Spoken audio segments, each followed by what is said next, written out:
were in the meeting, and someone said, Reverend Billy Cowles is outside, and he's upset. And Dr. King said, oh, my God, I forgot to tell you all. I promised his wife, who's supposed to be a great soul food cooker, we'd have our feet on her table at 5:30. Now it's 5:45, and we sit in the meeting. Dr. King said, everybody rush, rush, rush. And get ready in a hurry. Let's go. So I ran down and got to my room. My key wouldn't open my door for some strange reason. The limousine that had been loaned to us, I opened my door. I could touch the limousine. And finally I heard the driver tell Dr. King, Dr. King, I advise you get your top coat, because even though I have the car on, it's still chilly. And the last words he said in this world, okay, Jonesy, I'll get my top coat. And I heard this thing say, bow! And I honestly thought someone had thrown a firecracker into the air. And I looked around to rebuke whoever was that stupid. And I heard something, bloop-a-loop, fell up above my head. And I looked up, and his leg was sticking through the rail. Dr. King only wore one type of sock and one type of shoe. And I knew that was him. I said, oh, my God, they got it. And then I had to run about 50 feet down and back up, and I got to him. And Ralph was holding his head, and Andy was there.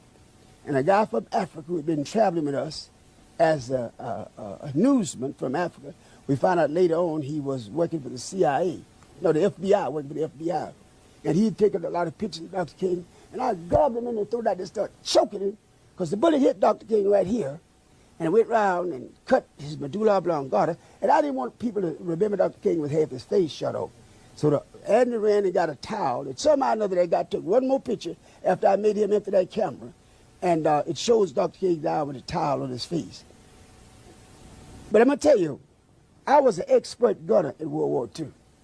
When I ran up on that balcony, and I looked from whence that bullet had to come, the distance of that bullet, and just could feel the wind blowing that day, I said, whomever shot that rifle was one of the best in the world.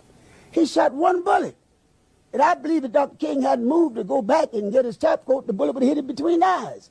The bullet hit him right here. But what happened, and then Ralph said, we'll go in and take him on to the hospital. Hosea, you get all the staff together. 3 of us saw it, Dr. King, after he was shot. 3 SLC executive staff members. Andy, Abernathy, and Hosea Williams. Those are the 3 that saw that body. Now listen to that. So I got in the yard, and I was about to lose my cool, because I was thinking if I could take some molecules out there and make me some guns and kill me some white folks. And one man said, now be cool. You're doing the same thing you promised me you'd never do. And I started crying, and then I heard Jesse Jackson say, he told me, Jesse, take our people on to the mountaintop. And that didn't bother me, even though I know Jesse got nowhere near him. And then Jesse said, I held his head in my hand while he died. And that didn't get to me. And then Jesse said, look at my shirt.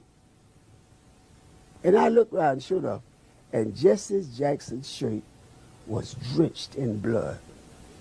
And I realized the only way Jesse could have gotten that blood was stoop down on that floor at the Lorraine Motel and rake that blood off that floor and put that blood on him.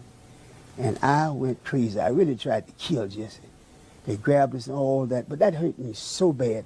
The other thing was, when Abernathy and those came back, says, no need of prayer, no need of cry, no need of nothing. He is gone. It's over with. He's gone to glory. And we called the meeting, the staff meeting, and Jesse claimed to have been ill. And Abernathy told him, Jesse, go ahead to the room and relax. Jesse had to have run like hell that room into that airport, because he got out of Memphis to Chicago. All us feeling everybody was still in the motel. Cut the televisions on the next morning. That was Jesse Jackson in Chicago with that same bloody shirt on, telling that same lie. I've never respected Jesse since that moment. When they shot Dr. King, a black guy come running around that corner saying, he went that way, he went that way. James Earl Ray no more killed Dr. King, and I killed him. And everybody knew it. He was a patsy set up. And the guy said, went that way, went that way. And said, who went that way? He said, that man ran out that building and dropped the rifle on the sidewalk and jumped in a white Mustang, had a red Alabama tag, and took off. Well, hell, I wasn't worried. That's no car in America look like a Mustang, but a Mustang, a white with red Alabama tag. Where's he going?